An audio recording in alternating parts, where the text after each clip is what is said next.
தமிழ்நாடு சட்டப்பேரவை இன்று காலை 9:30 மணிக்கு கூடுகிறது. பரபரப்பான அரசியல் சூழலுக்கு இடையே தமிழ்நாடு சட்டப்பேரவை இன்று காலை கூடுகிறது. தமிழ்நாடு சட்டப்பேரவையின் இந்த ஆண்டின் இறுதிக் கூட்டத்தொடர் 2 நாட்கள் நடைபெறும் என்று கடந்த வாரம் நடைபெற்ற அலுவல் ஆய்வுக் கூட்டத்தில் முடிவெடுக்கப்பட்டது. அதன்படி சபாநாயகர் அப்பாவு தலைமையில் தமிழ்நாடு சட்டப்பேரவைக் கூட்டம் இன்று காலை 9:30 மணிக்கு தொடங்குகிறது.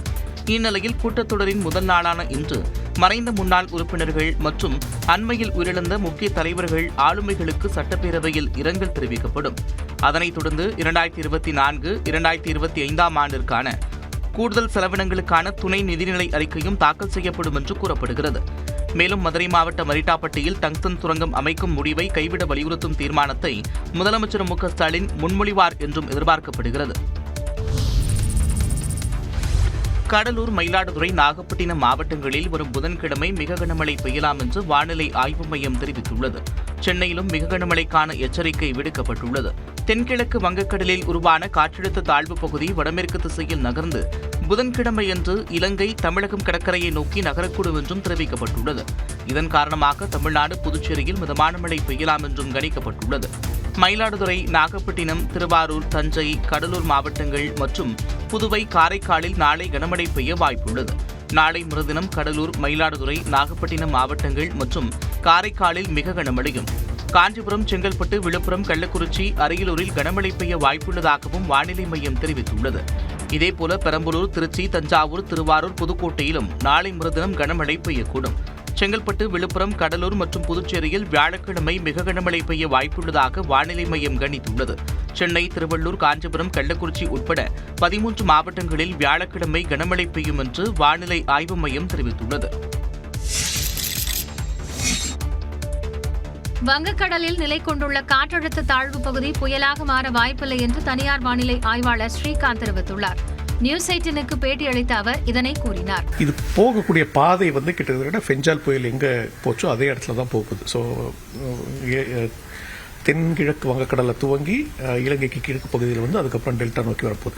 ஸோ கிட்டத்தட்ட ஒரு வாரம் 10 நாளுக்குள்ளேயே ஃபெஞ்சால் புயல் போன பகுதிகளில் இது போகிறதுனால கடல் வெப்பம் இயல்பிற்கு சற்று குறைவாக இருக்குது கடந்த சில தினங்களாக. அதன் காரணமாக புயலாக மாறுவதற்கான வாய்ப்பு குறைவு. சென்னையில் வெப்பச்சலனத்தை பொறுத்தே மழை பெய்ய வாய்ப்புள்ளதாகவும் ஸ்ரீகாந்த் தெரிவித்தார். ஒரு 2 ஆண்டுகளுக்கு முன்பு காற்று குவிதல் காரணமாக டிசம்பர் மாதம் கடைசியில் 30ஆம் தேதி மழை பெஞ்சது. அந்த மாதிரி ஏதாவது ஒரு சலனம் இருக்கணும். சலனம் இருந்தால் தான் சென்னைக்கான மழை வாய்ப்பு, அதாவது பெரிய மழை நிகழ்வுங்கிறது இதுக்கு மேல வரும் நாட்களில் இருக்கும். மேலும் ஒரு காற்றழுத்த தாழ்வு பகுதி உருவாகலாம் என்றும் வானிலை ஆய்வாளர் ஸ்ரீகாந்த் குறிப்பிட்டார்.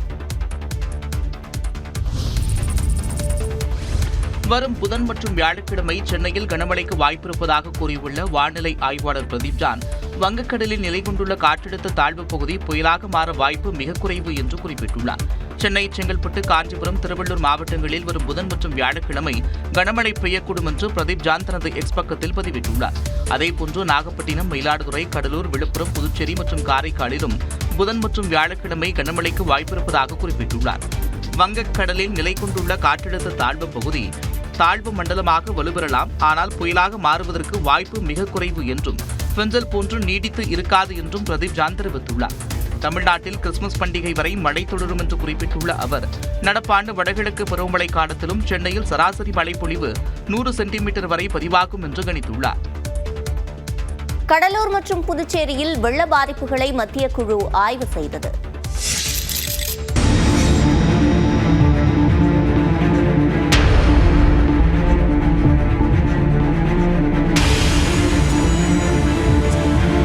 கடலூர் மாவட்டம் பன்ருட்டியில் மழை வெள்ள பாதிப்புகள் தொடர்பாக மத்திய குழு ஆய்வு மேற்கொண்ட கழுகு பார்வை காட்சிகள்தான் இவை.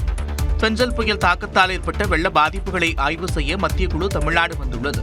முதற்கட்டமாக விழுப்புரம், கள்ளக்குறிச்சி, திருவண்ணாமலை மாவட்டங்களில் வெள்ள பாதிப்புகளை மத்திய குழுவினர் சனிக்கிழமை ஆய்வு செய்தனர். தொடர்ந்து கடலூர் மாவட்டத்தில் வெள்ள பாதிப்புகளை மத்திய குழுவினர் ஆய்வு செய்தனர்.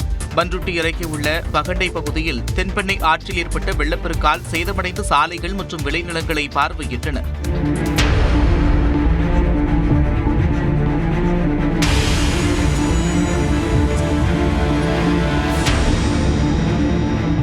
அதனைத் தொடர்ந்து அழகியநத்தம் பகுதியில் தென்பெண்ணை ஆற்றில் ஏற்பட்ட வெள்ளத்தால் சேதமடைந்த பாலத்தை மத்திய குழுவினர் ஆய்வு செய்தனர். அப்போது விவசாயிகள் சேதமடைந்த நெற்பயிர்களை காண்பித்து உரிய நிவாரணம் வழங்கும்படி கேட்டுக் கொண்டனர்.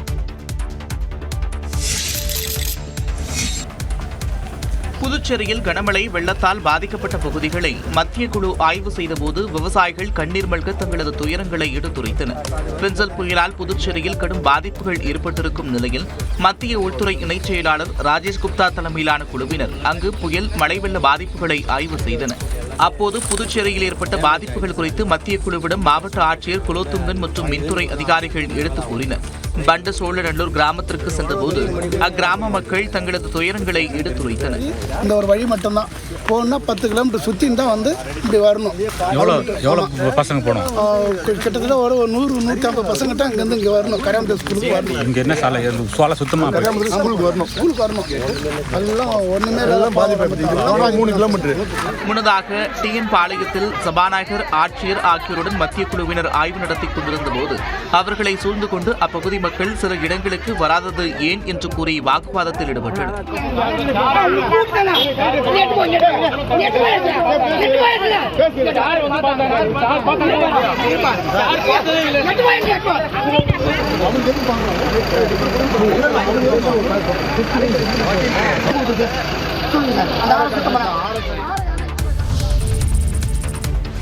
சென்னை கடற்கரை செங்கல்பட்டு இடையே மின்சார ரயில் சேவை வார நாட்களில் குறைக்கப்படுவதாக வெளியான தகவலை தெற்கு ரயில்வே மறுத்துள்ளது. திங்கட்கிழமை முதல் திருத்தப்பட்ட ஞாயிற்றுக்கிழமை அட்டவணையில் மின்சார ரயில்கள் இயக்கப்படும் என தெற்கு ரயில்வே அறிவித்திருந்தது. அதனால் சென்னை கடற்கரையிலிருந்து தாம்பரம், செங்கல்பட்டிற்கு இயக்கப்படும் 125 மின்சார ரயில்கள் ரத்து செய்யப்படுவதாக செய்தி வெளியானது. இதனிடையே திருத்தப்பட்ட புதிய அட்டவணை ஞாயிற்றுக்கிழமைகளில் மட்டுமே அமல்படுத்தப்படும் என தெற்கு ரயில்வே விளக்கமளித்துள்ளது. திங்கட்கிழமை முதல் சனிக்கிழமை வரை சென்னை கடற்கரை செங்கல்பட்டு இடையே வழக்கமான அட்டவணைப்படியே ரயில்கள் இயக்கப்படும் என்றும் தெளிவுபடுத்தியுள்ளது. அதனால் வார நாட்களில் மின்சார ரயில் சேவை குறைக்கப்படாது என்றும் தெற்கு ரயில்வே விளக்கமளித்துள்ளது. சென்னை கோயம்பேடு மற்றும் போரூர் டோல்கேட்டிலிருந்து கிளாம்பாக்கம் வழியாக ஆம்னி பேருந்துகள் வழக்கம் போல இயக்கப்படும் என்று அனைத்து ஆம்னி பேருந்து உரிமையாளர்கள் சங்கம் தெரிவித்துள்ளது. சென்னை முடிச்சூரில் 42 கோடியே 70 லட்சம் ரூபாய் செலவில் ஆம்னி பேருந்துகள் நிறுத்துமிடத்தை முதலமைச்சர் மு.க. ஸ்டாலின் திறந்து வைத்தார். இந்நிலையில் ஆம்னி பேருந்துகள் எங்கிருந்து புறப்படும் என்ற சந்தேகம் பொதுமக்கள் மத்தியில் நிலவி வந்தது. இதற்கு விளக்கமளித்துள்ள அனைத்து ஆம்னி பேருந்து உரிமையாளர்கள் சங்கம், சென்னை உயர்நீதிமன்ற உத்தரவின்படி கோயம்பேடு மற்றும் போரூர் டோல்கேட்டிலிருந்து தென் மாவட்டங்களுக்கு பேருந்துகள் இயக்கப்படுவதாக குறிப்பிடப்பட்டுள்ளது. உயர்நீதிமன்றத்தின் அடுத்த உத்தரவு வரும் வரை கோயம்பேடு மற்றும் போரூர் டோல்கேட்டிலிருந்து கிளாம்பாக்கம் வழியாக தமிழ்நாட்டின் தென்பகுதிகளுக்கு ஆம்னி பேருந்துகள் இயக்கப்படும் என்றும் விளக்கமளித்துள்ளது. கிளாம்பாக்கம் பேருந்து நிலையத்தில் 20 விழுக்காடு பயணிகள் ஏறுவதாக குறிப்பிட்டுள்ள ஆம்னி பேருந்துகள் உரிமையாளர்கள் சங்கம் அந்த இடம் பொதுமக்களுக்கு சௌகரியமாக இருப்பதாக குறிப்பிட்டுள்ளனர். திருவண்ணாமலை மலையில் பக்தர்கள் ஏற அனுமதிக்கலாமா என்பது குறித்து தொழில்நுட்ப வல்லுநர் குழு இன்று அறிக்கை சமர்ப்பிக்கிறது.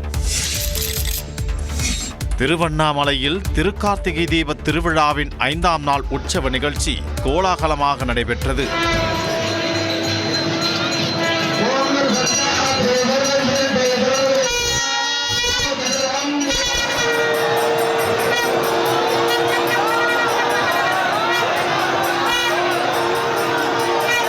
அண்ணாமலையார் கோயிலில் கடந்த 4ஆம் தேதி கார்த்திகை தீப திருவிழா கொடியேற்றத்துடன் தொடங்கியது. விழாவின் 5ஆம் நாள் இரவு உற்சவத்தில் அண்ணாமலையார், உண்ணாமலையம்மன், விநாயகர் உள்ளிட்ட பஞ்சமூர்த்திகளுக்கு சிறப்பு அபிஷேகம் மற்றும் ஆராதனைகள் நடைபெற்றன. அதனைத் தொடர்ந்து அண்ணாமலையார் அம்மன் வெள்ளி ரிஷப வாகனத்தில் எழுந்தருளி பக்தர்களுக்கு அருள்பாலித்தார். அரோகரா அரோகரா என பக்தர்கள் பக்தி முழக்கமிட்டு தரிசித்தனர்.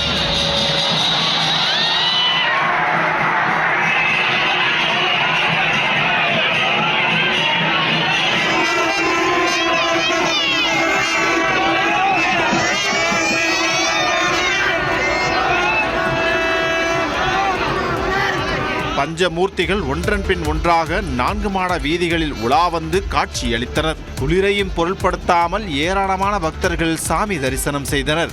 63 நாயன்மார்கள் மாட வீதி உலா இன்று நடைபெற உள்ளது. நிலச்சரிவு ஏற்பட்ட நிலையில் திருவண்ணாமலையில் கார்த்திகை தீபத்தன்று பக்தர்களை மலையேற்ற அனுமதிக்கலாமா வேண்டாமா என்பது குறித்து தொழில்நுட்ப வல்லுநர் குழுவினர் இன்று அறிக்கை சமர்ப்பிக்க உள்ளனர். திருவண்ணாமலை அண்ணாமலையார் கோவிலில் கார்த்திகை தீபத் திருவிழா வரும் 13ஆம் தேதி நடைபெறவுள்ளது. அன்றைய தினம் மாலை கோவிலின் பின்புறம் உள்ள 2668 அடி உயர மலை உச்சியில் மகாதீபம் ஏற்றப்படும் நிகழ்வில் பங்கேற்க வழக்கமாக 2500 பக்தர்களுக்கு அனுமதி வழங்கப்படும். இதனிடையே பெஞ்சல் புயல் தாக்கத்தால் ஏற்பட்ட கனமழை காரணமாக திருவண்ணாமலை மலையில் நிலச்சரிவு ஏற்பட்டு 7 பேர் உயிரிழந்தனர். இதனால் மகாதீபத்தின் போது பக்தர்களை மலையேற அனுமதிக்கலாமா வேண்டாமா என்று அண்ணா பல்கலைக்கழகத்தின் மண்ணியல் துறை பேராசிரியர் பிரேமலதா தலைமையிலான குழுவினர் மலை மீது ஏறிச் சென்று சேதங்களை பார்வையிட்டு ஆய்வு செய்தனர்.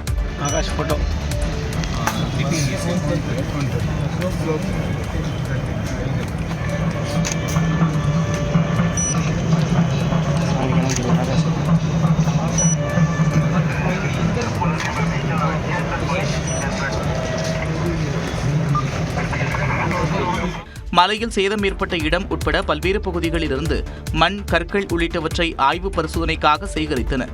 இந்த ஆய்வின் அறிக்கை புவியியல் மற்றும் சுரங்கத்துறை இயக்குநரிடம் இன்று சமர்ப்பிக்கப்பட உள்ளது. இதனையடுத்து பரிசீலனைக்கு பிறகு பக்தர்களுக்கு அனுமதி வழங்குவது குறித்து அரசு விரைவில் அறிவிக்கும் என்று எதிர்பார்க்கப்படுகிறது. திருவண்ணாமலையில் கார்த்திகை தீபத் திருவிழாவில் மகாதீபம் ஏற்றப்பட உள்ள கொப்பரை புதுப்பிக்கப்பட்டு தயார் நிலையில் வைக்கப்பட்டுள்ளது. அக்னித்தலமான திருவண்ணாமலையார் கோவிலில் வரக்கூடிய 13ஆம் தேதி 2668 அடி உயரம் கொண்ட தீப மலை உச்சியில் மகாதீபம் ஏற்றப்பட உள்ளது. இதற்காக தீபம் ஏற்றக்கூடிய 5.25 அடி உயரமும் 300 கிலோ எடையும் கொண்ட தாமிர தகடுகளால் செய்யப்பட்ட கொப்பரை புதுப்பிக்கப்பட்டு தயார் நிலையில் உள்ளது. சிவ சிவ என்ற வாசகமும் அர்த்தநாரீஸ்வரர் உருவமும் வரையப்பட்டுள்ளது. வருகின்ற 12ஆம் தேதி மகாதீப கொப்பரைக்கு சிறப்பு பூஜைகள் செய்யப்பட்டு மலை மீது கொண்டு செல்லப்பட இருக்கிறது. 4500 லிட்டர் நெய், 1500 மீட்டர் காடா துணி பயன்படுத்தி இந்த கொப்பரையில் மகாதீபம் ஏற்றப்படுகிறது. தீபம் ஏற்றப்படக்கூடிய நாளிலிருந்து தொடர்ந்து 11 நாட்கள் இந்த கொப்பரையில் இருந்து ஜோதி பிழம்பாய் அண்ணாமலையார் பக்தர்களுக்கு அருள்பாலிக்க இருக்கிறார். தற்போது இந்த கொப்பரை புதுப்பிக்கப்பட்டு கோவிலில் உள்ள ஆயிரங்கால் மண்டபத்தில் வைக்கப்பட்டுள்ளது.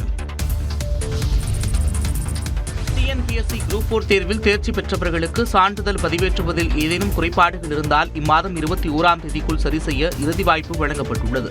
டிஎன்பிஎஸ்சி தேர்வு கட்டுப்பாட்டு அலுவலர் வெளியிட்டுள்ள அறிக்கையில் குரூப் 4 பதவிகளுக்கான காலிப்பணியிடங்களில் நேரடி நியமனம் செய்வதற்கு விண்ணப்பதாரர்களால் சான்றிதழ் பதிவேற்றம் செய்யப்பட்டதில் சில பேர் உரிய சான்றிதழ்களை குறைபாடாக சரியாக பதிவேற்றம் செய்யப்படாமல் உள்ளது கண்டறியப்பட்டிருப்பதாக தெரிவித்துள்ளார்.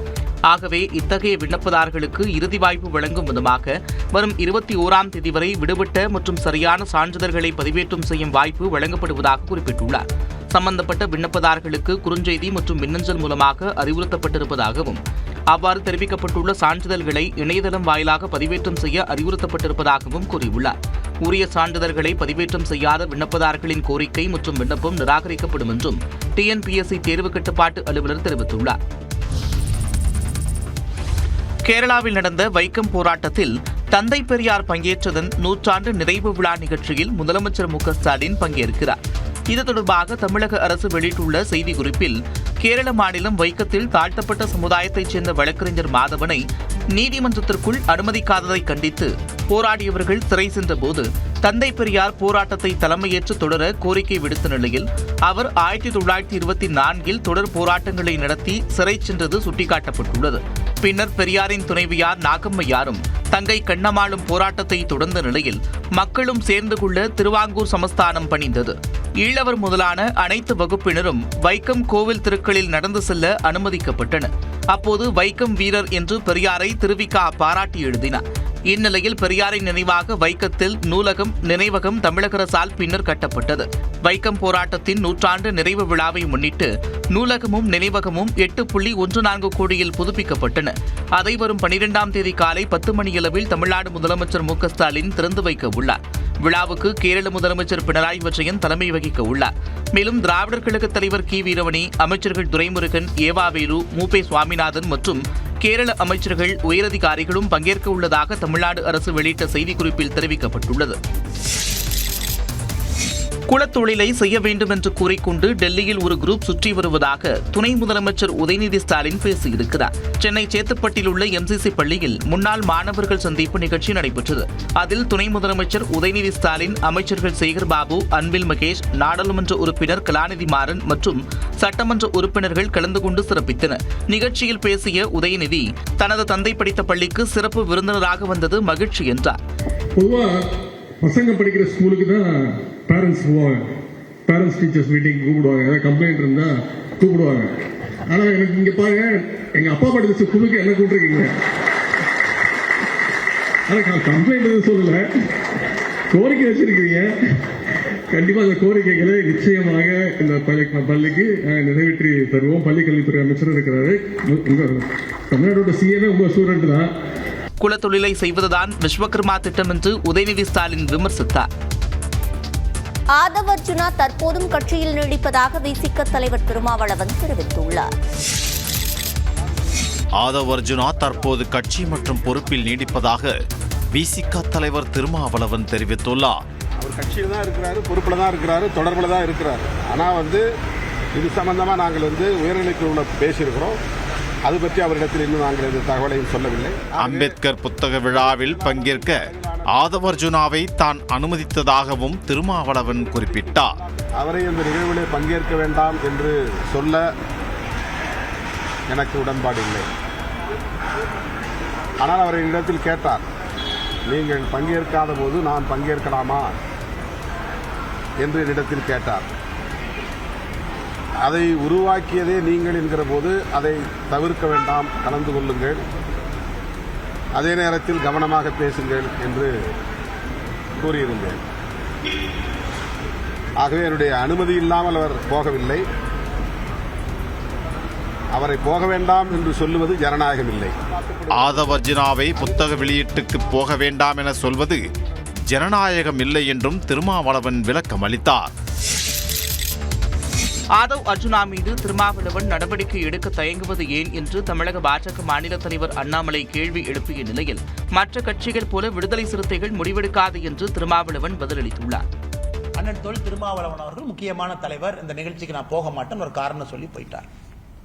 ஆனா அவருடைய துணை பொதுச் செயலர் போயிருக்காருன்னா கட்சி அண்ணன் திருமாவளவன் ஒரு கையில் இருக்கா, இல்ல துணை பொதுச் செயலர் ஒரு கையில் இருக்கா? இந்த கட்சிக்கு விடுதலை சிறுத்தைகள் கட்சிக்கு ஒரு தலைவரா, 2 தலைவரா? மேடையிலே கூட்டணியில் இருக்கக்கூடிய கட்சியை பற்றி பேசிய பிறகு கூட ஒரே கட்சியில துணை பொதுச் செயலாளரும் தலைவர் அண்ணன் தொல் திருமாவளவன் இருக்கிறாங்கன்னா, என்னை பொறுத்தவரை இந்த கட்சி அண்ணன் தொல் திருமாவளவன் அவர்கள் கட்டுப்பாட்டில் இல்லை. இந்த கட்சி அந்த லாட்டரி விற்பனை செய்யக்கூடியவருடைய மருமகனுடைய கையில் தான் அந்த கட்சி இருக்கு. அந்த புத்தக வெளியீட்டு விழாவில் ஆதவ் அர்ஜுன் அவர்கள் பங்கேற்கலாம் என்று அவருக்கு நான் என்னுடைய இசைவை தெரிவித்தேன். மற்ற கட்சிகளைப் போல விடுதலை சிறுத்தைகள் கட்சியும்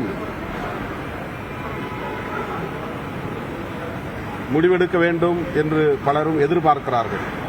தலித் அல்லாதவர்கள் மீது ஒழுங்கு நடவடிக்கை எடுக்க வேண்டிய தேவை எழுந்தால் தலைவர், பொதுச் செயலாளர் உள்ளிட்ட உயர்நிலைக் குழுவிலே கலந்தாய்வு செய்து அவர்கள் மீதான நடவடிக்கையை ஒரு முறைக்கு 2 முறை பரிசீலித்து தான் எடுப்போம். இதை நாங்கள் ஒரு நடைமுறையாக கொண்டிருக்கிறோம். திமுகவிலே இருப்பதைப் போல, அதிமுகவிலே இருப்பதைப் போல, அது பாஜகவிலே இருப்பதைப் போல நாங்கள் செயல்பட வேண்டும் என்று எதிர்பார்ப்பது, அந்த எதிர்பார்ப்பை நிறைவேற்றுவது ஏற்புடையதல்ல. மணிப்பூர் விவகாரம் தொடர்பாக அம்பேத்கர் நூல் வெளியீட்டு விழாவில் விஜய் கூறிய கருத்துக்கு பாஜக மாநில தலைவர் அண்ணாமலை பதிலளித்துள்ளார். அம்பேத்கர் அவர்களை பத்தி யோசிக்கும் போது கண்டிப்பா சட்டம் ஒழுங்கு, சமூக நீதியை பத்தி யோசிக்காம இருக்கவே முடியாது. இன்னைக்கு மணிப்பூர்ல என்ன நடக்குதுன்னு நம்ம எல்லாருக்குமே தெரியும். ஆனா அதை பத்தி கொஞ்சம் கூட அதை கண்டுக்காம ஒரு அரசு மேல இருந்து நம்மள ஆண்டுகிட்டு இருக்கு. மணிப்பூர், விஜய் அவர்கள் மணிப்பூர் செல்வதற்கு தயாராக இருந்தால் அவரோடு மணிப்பூர் செல்வதற்கு நான் தயார். மணிப்பூர் ஃபுல்லா சுத்தி காட்டுவதற்கு நான் தயார். என்னுடைய அன்பான வேண்டுகோள், ஒரு பேசிக் காமன் சென்ஸை வளர்த்திக்க வேண்டிய நேரம் இது. ஆனால் நான் கேட்பது, புத்தகத்தை வெளியிடுங்க விஜய், நான் பேசுங்க, எல்லாம் பண்ணுங்க, ஆதாரத்தின் அடிப்படையில் பேசும். சும்மா வாய்க்கு வந்தது மணிப்பூர் அப்படியே பேசிட்டு போயிடலாம். மணிப்பூரை பத்தி தெரியணும், ஜியாகிரபி என்ன, மணிப்பூர் ஹிஸ்டரி என்ன, மேப்ல எங்க இருக்கு, மணிப்பூருக்கும் மியான்மருக்கு எவ்வளவு தூரம்? ஏன் அதை நம்ம ட்ரக் ட்ரையாங்கல்னு சொல்றோம்? எதுவும் தெரியாம மணிப்பூர் ஜியோ பாலிடிக்ஸ். ஏன் மணிப்பூர் பற்றியற வேண்டும் என்று சைனா நினைக்குது? ஏன் மியான்மர் நினைக்குது? ஏன் நம்ம கடுமையான ஆக்ஷனுக்கு போகாம இருக்கோம்னா? 2 ட்ரைபல் சண்டை போடுறாங்க, துப்பாக்கி சூடு நடத்தி நாளை காலையில குக்கியும் ஏற்றி நீங்க சமாதானப்படுத்திடுவீங்களா? இதெல்லாம் 100 ஆண்டுகளாக இருக்கக்கூடிய பிரச்சனை. மலை மேல குரூப் இருக்காங்க, மலைக்கு கீழே குரூப் இருக்காங்க. மலை கீழே இருக்கிற குரூப் மேல போய் நிலத்தை வாங்க முடியாது. அந்த பிரச்சனை தான் இந்த பிரச்சனை. தாவேக தலைவர் விஜயுடன் ஒன்றாக நிற்பதில் தமக்கு எந்த சங்கடமும் இல்லை என்றும், அவ்வாறு ஒன்றாக நின்றால் சிலர் அரசியல் சூதாட்டம் ஆடுவார்கள் என்றும் விசிக தலைவர் திருமாவளவன் கூறியுள்ளார்.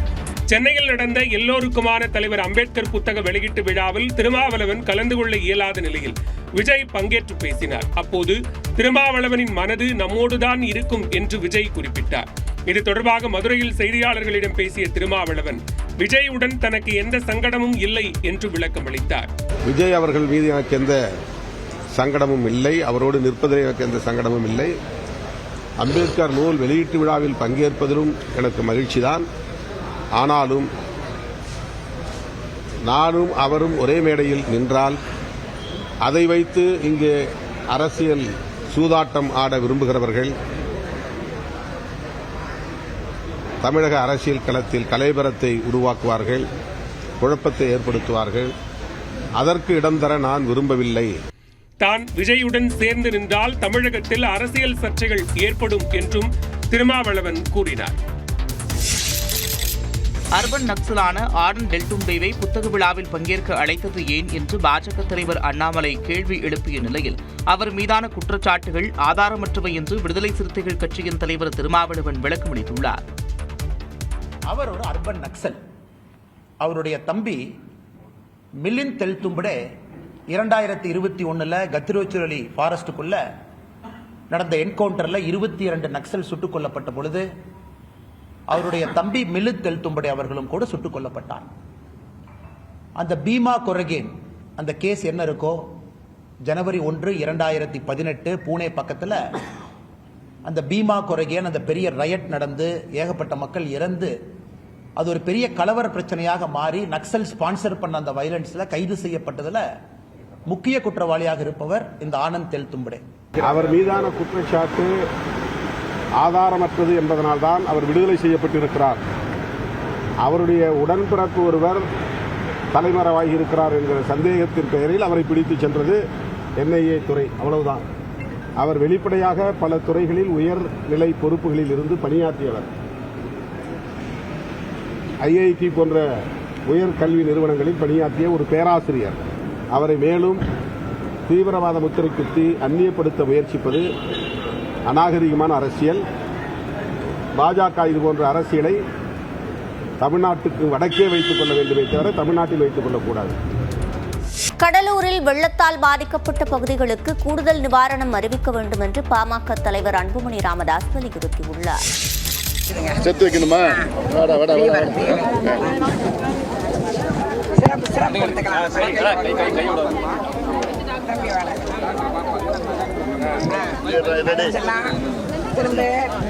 கடலூர் அருகே வெள்ளத்தால் பாதிக்கப்பட்டோருக்கு பாமக தலைவர் அன்புமணி ராமதாஸ் மருத்துவ பரிசோதனை மேற்கொண்ட காட்சிகளே இவை. கடலூர் அருகே கண்டக்காடு கிராமத்தில் வெள்ளம் பாதித்த பொதுமக்களுக்கு பாமக சார்பில் மருத்துவ முகாம் நடத்தப்பட்டது. முகாமை தொடக்கி வைத்த பாமக தலைவர் அன்புமணி ராமதாஸ் மக்களுக்கு மருத்துவம் பார்த்து ஆலோசனைகளையும் வழங்கினார். தொடர்ந்து நியூஸ் 18 தொலைக்காட்சிக்கு பேட்டியளித்த அவர் கடலூர் மாவட்டத்தில் புயலால் பாதிக்கப்பட்ட மக்களுக்கு நிவாரண நிதி வழங்குவதில் பாகுபாடு காட்டப்படுவதாக குற்றம் சாட்டினார். கடலூர் மாவட்டத்தில் வெள்ளம்னா 2000 ரூபாய். அப்போ என்ன இந்த மக்கள் அவ்வளோ இலக்காரமா? கடலூர் மாவட்ட மக்கள் என்ன பாவம் பண்ணியிருக்காங்களா, இல்லை சென்னை மக்கள் புண்ணியம் பண்ணியிருக்காங்களா? அது என்ன பாகுபாடு இது? கடலூரில், விழுப்புரத்துலையும், திருவண்ணாமலையும் இந்த மக்கள்லாம் உங்களை அதிகமாக ஓட்டு போட்டாங்க. ஆனால் மக்களுக்கு துரோகம் பண்ணிட்டு இருக்காதீங்க. சென்னை, தூத்துக்குடியில் மழையால் பாதிக்கப்பட்ட மக்களுக்கு 6000 ரூபாய் வழங்கப்பட்ட நிலையில் கடலூர் மக்களுக்கு 2000 ரூபாய் வழங்குவது எந்த வகையில் நியாயம் என்று அன்புமணி கேள்வி எழுப்பினார்.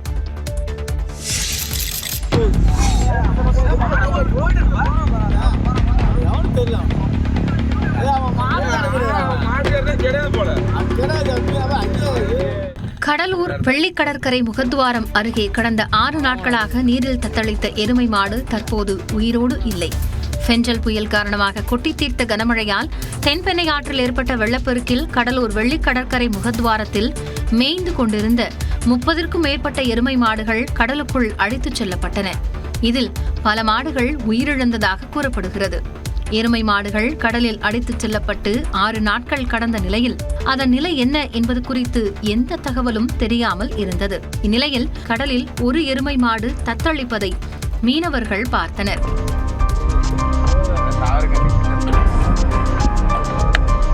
கடலில் தத்தளித்த மாட்டிற்கு குடிக்க தண்ணீர் வழங்கிய மீனவர்கள் பெரிய படகு இல்லாததால் காப்பாற்ற முடியாமல் போனது. இந்நிலையில் அந்த எருமை மாடு இறந்துவிட்டதாக மீனவர்கள் தெரிவித்தனர்.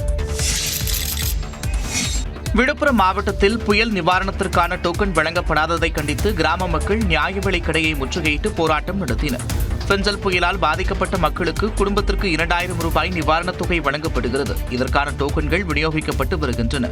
இந்நிலையில் செஞ்சி அருகே உள்ள கோனை ஊராட்சிக்கு உட்பட்ட சோமசமுத்திரம் கிராமத்தில் உள்ள 100க்கும் மேற்பட்ட மக்களுக்கு வெள்ள நிவாரண நிதிக்கான டோக்கன் வழங்கப்படவில்லை என்று தெரிகிறது. இதனால் ஆத்திரமடைந்த மக்கள் 100க்கும் மேற்பட்டோர் நியாய விலைக் கடையை திறக்க விடாமல் கடை வாசலில் தரையில் அமர்ந்து முற்றுகை போராட்டத்தில் ஈடுபட்டனர்.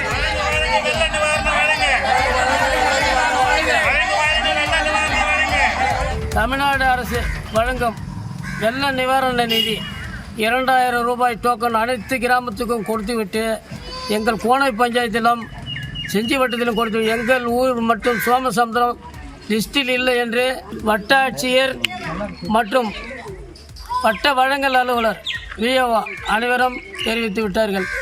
இதனையடுத்து டோக்கன்கள் வழங்கப்படும் என்று அதிகாரிகள் உறுதியளித்த நிலையில் போராட்டம் கைவிடப்பட்டது.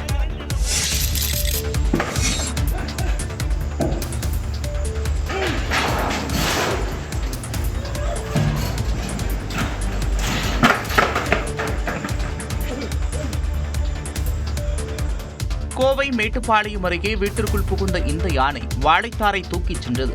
மேட்டுப்பாளையம் மற்றும் சிறுமுகை வனச்சரக பகுதியில் இரவில் யானைகள் நடமாட்டம் அதிகரித்திருப்பதாக பொதுமக்கள் குற்றம் சாட்டி வருகின்றனர். இதற்கு ஏற்ப வேடர் காலனி பகுதியில் உள்ள குடியிருப்பு ஒன்றில் புகுந்த யானை வீட்டின் முன்பக்க கதவை தள்ளிவிட்டு வாழைத்தாரை எடுத்துச் சென்றது.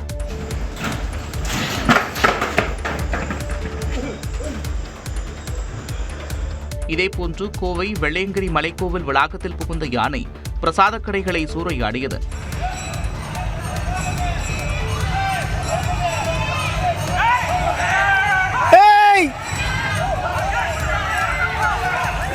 தகவல் அறிந்து சென்ற போல்வாம்பட்டி வனத்துறையினர் ஒலி எழுப்பி யானையை அடர்ந்த வனப்பகுதிக்குள் விரட்டினர். கொடைக்கானல் அருகே சேத்தாண்டி திருவிழா கோலாகலமாக நடைபெற்றது. திண்டுக்கல் மாவட்டம் கொடைக்கானல் தாண்டிக்குடி மலை கிராமத்தில் 2 ஆண்டுகளுக்கு ஒருமுறை நடக்கும் சேத்தாண்டி திருவிழா கோலாகலமாக நடைபெற்றது. கொடைக்கானல் கீழ்மலை கிராமங்களில் ஒன்றான தாண்டிக்குடி கிராமத்தில் ஸ்ரீ முத்தாலம்மன் ஸ்ரீ பட்டாளம்மன் கோவில் அமைந்துள்ளது. இந்த கோவிலின் 22வது உற்சவ விழா கொடியேற்றத்துடன் தொடங்கிய நிலையில் முக்கிய நிகழ்வான சேத்தாண்டி திருவிழா வெகு விமர்சையாக நடைபெற்றது.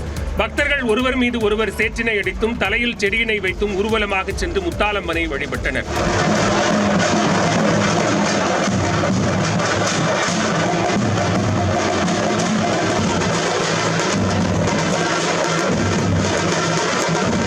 சேற்றை உடலில் பூசி வேண்டுவதால் தங்களுக்கு நோய்கள் வருவதில்லை என்று கிராம மக்கள் தெரிவிக்கின்றனர். இப்போது சேத்தாண்டி வேஷம் நடைபெறுகிறது.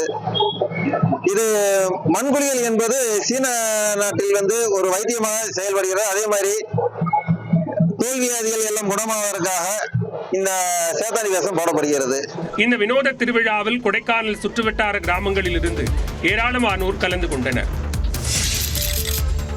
கிருஷ்ணகிரி மாவட்டம் சூளகிரி அருகே ஏற்பட்ட சாலை விபத்து காரணமாக சென்னை பெங்களூரு சாலையில் போக்குவரத்து பாதிக்கப்பட்டது. சூளகிரி அடுத்த அலகுபாவி என்ற இடத்தில் ஓசூரை நோக்கி சென்ற சரக்கு லாரி மீது பின்னால் வந்த பிக்கப் வாகனம் மோதியது. இதனால் சென்னை பெங்களூரு தேசிய நெடுஞ்சாலையில் சுமார் 5 கிலோமீட்டர் தூரத்திற்கு போக்குவரத்து பாதிக்கப்பட்டது.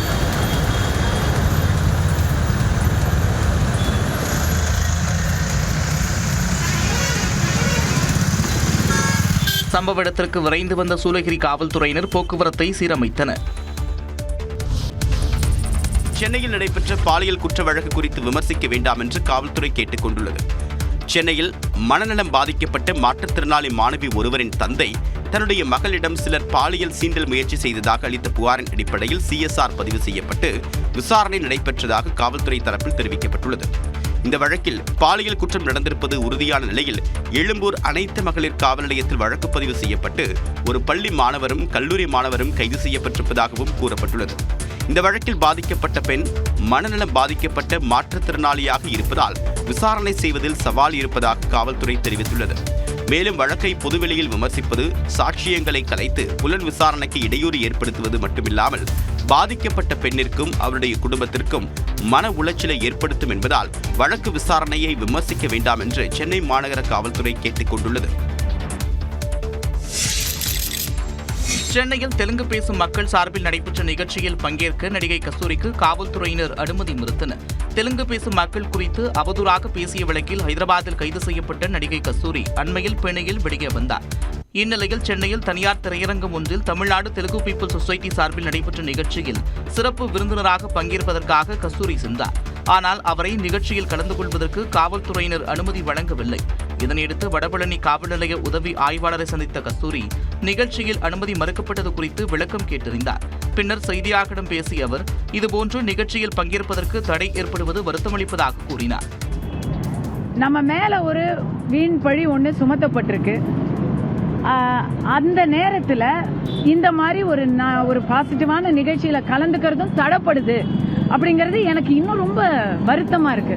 என்னை இன்னும் தமிழகத்தில் இருக்கக்கூடிய எனக்கு ஆதரவா இருக்கக்கூடிய லட்சக்கணக்கான தெலுங்கு மக்களுக்கிட்டேருந்து என்னை அந்நியப்படுத்துற மாதிரி எனக்கு ஒரு வலி ஏற்படுது. தனக்கு ஒரு நாள் வாய்ப்பு கிடைக்கும், அன்றைக்கு தன்னுடைய தெலுங்கு சொந்தங்களை சந்திப்பேன் என்றும் கஸ்தூரி தெரிவித்தார். புதுச்சேரி முன்னாள் முதலமைச்சர் எம்.டி.ஆர். ராமச்சந்திரன் காலமானார்.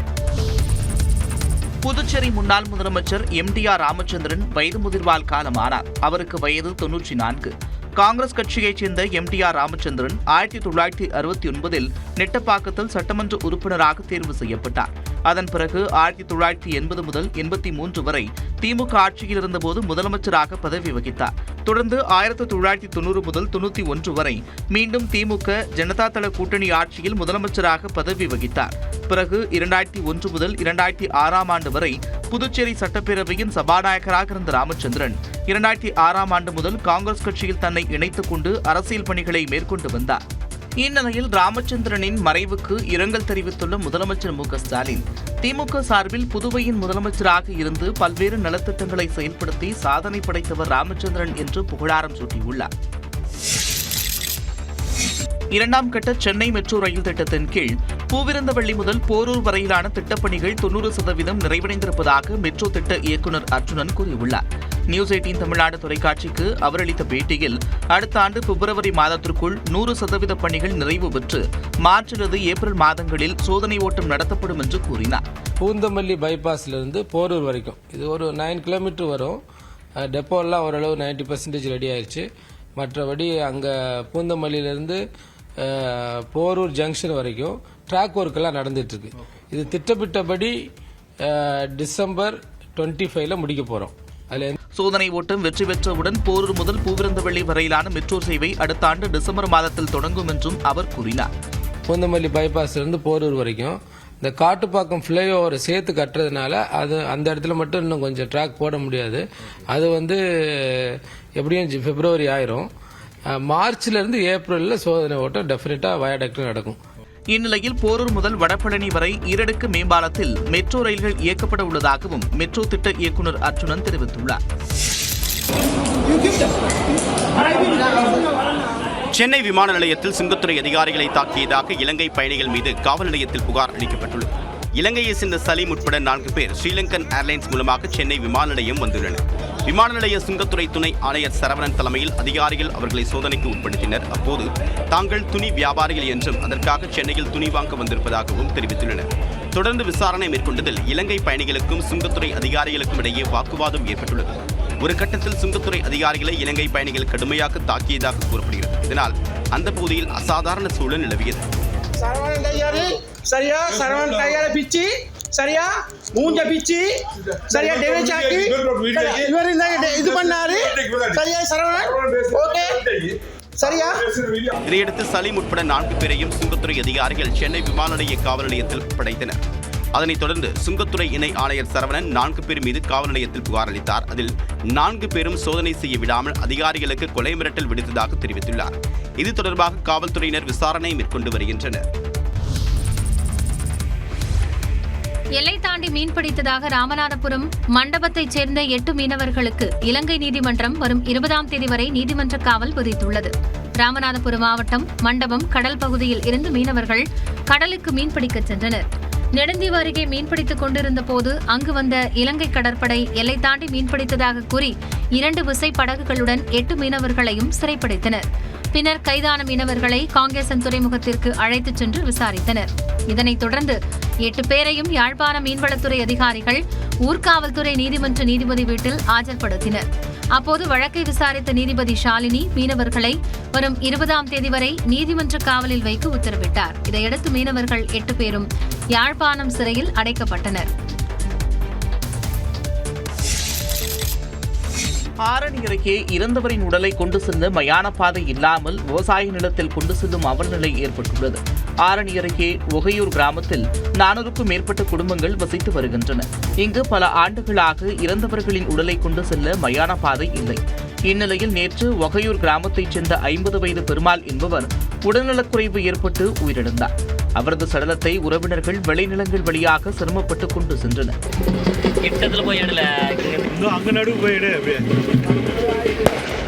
இதனால் மாவட்ட நிர்வாகம் உடனடியாக நடவடிக்கை எடுத்து இறந்தவர்களின் சடலத்தை கொண்டு செல்ல மயான பாதை அமைத்து தர வேண்டும் என்று அப்பகுதி மக்கள் கோரிக்கை விடுத்துள்ளனர்.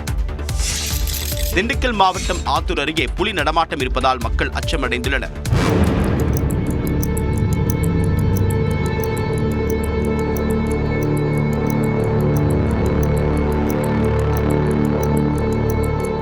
நரசிங்கபுரம் மற்றும் அழகர் நாயக்கன்பட்டி உள்ளிட்ட இடங்களில் இரவு நேரங்களில் உலா வரக்கூடிய புலி கால்நடைகளை வேட்டையாடுவது அதிகரித்துள்ளது. இதனால் ஆடு மேய்ப்பவர்கள், தோட்டப்பகுதியில் குடியிருப்பவர்கள் மிகுந்த அச்சத்துடன் காணப்படுகின்றனர். புலி நடமாட்டம் இருப்பதால் அவசர காலங்களில் இரவு நேரத்தில் வெளியே செல்ல முடியவில்லை என்றும் ஒவ்வொரு நிமிடமும் உயிருக்கு பயந்து வாழ்வதாகவும் அந்த பகுதி மக்கள் வேதனை தெரிவிக்கின்றனர். உயிருக்கு அச்சுறுத்தல் ஏற்படுத்தி வரக்கூடிய புலியை வனத்துறையினர் கூண்டு வைத்து பிடித்து வனத்திற்குள் விட வேண்டும் என்று கிராம மக்கள் கோரிக்கை விடுத்துள்ளனர்.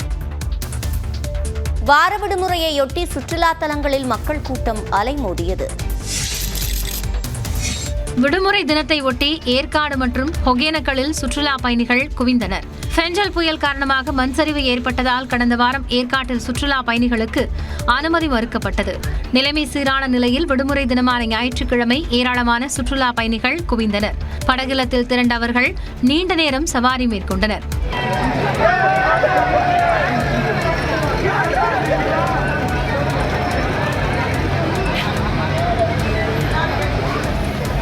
இதேபோல தருமபுரி மாவட்டம் ஒகேனக்கலிலும் சுற்றுலா பயணிகளின் வருகை அதிகரித்து காணப்பட்டது. பரிசல் பயணம் மேற்கொண்டவர்கள் அருவியில் குளித்து மகிழ்ந்தனர்.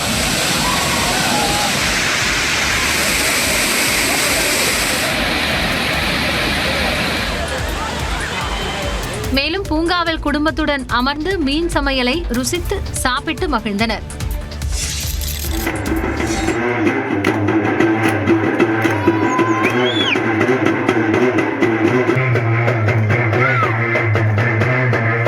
தேனி மாவட்டம் போடிநாயக்கனூர் அருகே புதிதாக துவங்கப்பட்ட அரசு பேருந்து சேவையை அந்த கிராமத்தைச் சேர்ந்த சிறுவர்கள் தேவராட்டம் ஆடி வரவேற்றனர். போடிநாயக்கனூர் தாலுகாவில் உள்ள சிலமலை ஊராட்சிக்குட்பட்ட சூலப்புரம் கிராமத்தில் பேருந்து சேவை இல்லாததால் பள்ளி கல்லூரி செல்லும் மாணவர்கள் மற்றும் பொதுமக்கள் பெரிதும் பாதிக்கப்பட்டனர். இதனையடுத்து பேருந்து வசதி ஏற்படுத்தி தர வேண்டும் என சூலப்புரம் கிராம மக்கள் கோரிக்கை விடுத்த நிலையில் போடிநாயக்கனூரில் இருந்து நேரடியாக சூலப்புரம் கிராமத்திற்கு அரசு பேருந்து சேவை தொடங்கப்பட்டது. இந்நிலையில் தங்களின் பல ஆண்டுகால கோரிக்கை நிறைவேறியதால் சூலப்புரம் கிராம மக்கள் தேவராட்டம் ஆடியும் மேளதாளங்கள் வாசித்தும் கொண்டாடினர்.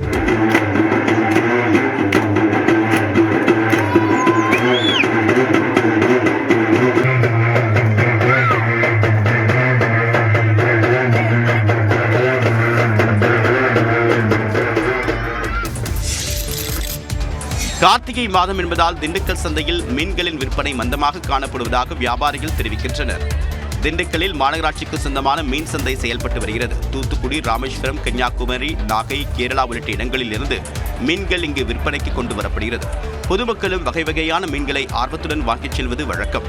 இந்நிலையில் கார்த்திகை மற்றும் விரத காலங்கள் என்பதால் மீன்களை வாங்க பொதுமக்கள் ஆர்வம் காட்டவில்லை என்றும் இதனால் பாதிக்கு மேல் மீன்கள் விற்பனை ஆவதில்லை என்றும் வியாபாரிகள் வேதனை தெரிவிக்கின்றனர். 1 கிலோ டேம் பாறை மீன் 150 ரூபாய்க்கும், ஊளி மீன் 250 ரூபாய்க்கும், வஞ்சிரம் 700 ரூபாய்க்கும், நகரை மற்றும் முரல் மீன்கள் 350 ரூபாய்க்கு விற்பனை செய்யப்படுகிறது. இப்போ இன்னொன்று திருவண்ணாமலை ஜோதி வருது, பெரிய கார்த்திகை வருது.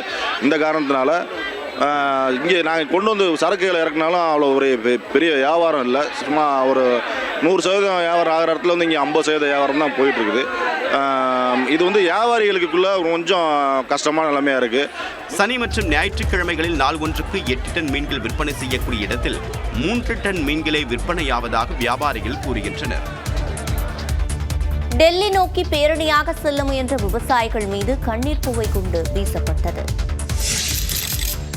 டெல்லி நோக்கி பேரணியாக செல்ல முயன்ற விவசாயிகள் மீது ஹரியானா, பஞ்சாப் எல்லையில் கண்ணீர் புகை குண்டுகள் வீசப்பட்டதால் பேரணி தடைபட்டது. மத்திய அரசு கொண்டு வந்த 3 வேளாண் சட்டங்கள் திரும்ப பெறப்பட்ட பிறகு குறைந்தபட்ச ஆதார விலை உள்ளிட்ட பிரச்சினைகளுக்கு பேச்சுவார்த்தை மூலம் தீர்வு காணப்படும் என்று உறுதியளிக்கப்பட்டது. எனினும் மத்திய அரசு தங்களது கோரிக்கைகளை நிறைவேற்றவில்லை என்று கூறி ஹரியானா மற்றும் பஞ்சாப் மாநில விவசாயிகள் போராட்டத்தை தொடங்கியுள்ளனர். பஞ்சாப், ஹரியானா எல்லையான ஷம்புவில் திரண்டுள்ள அவர்கள் கடந்த வாரம் டெல்லியை நோக்கி செல்லும் போராட்டத்தை தொடங்கினர். அவர்களை பாதுகாப்பு படையினர் தடுத்து நிறுத்திய நிலையில் தற்காலிகமாக டெல்லி செல்வதை நிறுத்தி வைத்தனர். இந்நிலையில் ஞாயிற்றுக்கிழமை மீண்டும் டெல்லியை நோக்கி அவர்கள் பேரணியாக செல்ல முயன்றனர். அவர்களில் 101 பேருக்கு மட்டும் காவல்துறையினர் அனுமதி அளித்திருந்தனர். எனினும் விவசாய சங்கங்கள் அளித்த பட்டியலுக்கும் பேரணியாக சென்றவர்களுக்கும் வேறுபாடு உள்ளதாக கூறி அவர்களை காவல்துறையினர் தடுத்து நிறுத்தினர். அப்போது கடும் வாக்குவாதம் ஏற்பட்டது. இதனையடுத்து அவர்களை காவல்துறையினர் கண்ணீர் புகைக்குண்டுகளை வீசி கலைத்தனர்.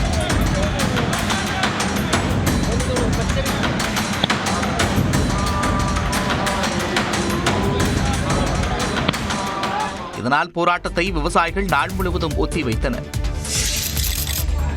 குஜராத்தில் நிரந்தர வைப்பு நிதி பணத்திலிருந்து வரி பிடித்தம் செய்ததாக வங்கி மேலாளரை சரமாரியாக தாக்கிய நபரை காவலர்கள் கைது செய்தனர்.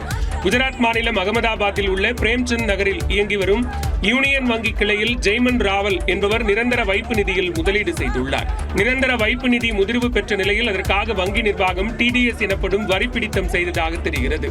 இந்நிலையில் இதுகுறித்து வங்கி மேலாளரிடம் விளக்கம் கேட்ட ஜெய்மன், மேலாளர் கூறிய விளக்கத்தை ஏற்க மறுத்து அவரது சட்டையை கிழித்து அவரை தாக்கியுள்ளார்.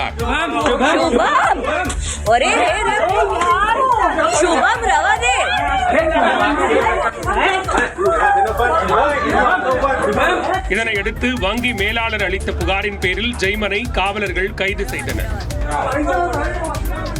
ஆஸ்திரேலியாவிற்கு எதிரான 2வது டெஸ்ட் கிரிக்கெட் போட்டியில் இந்திய அணி படுதோல்வி அடைந்தது.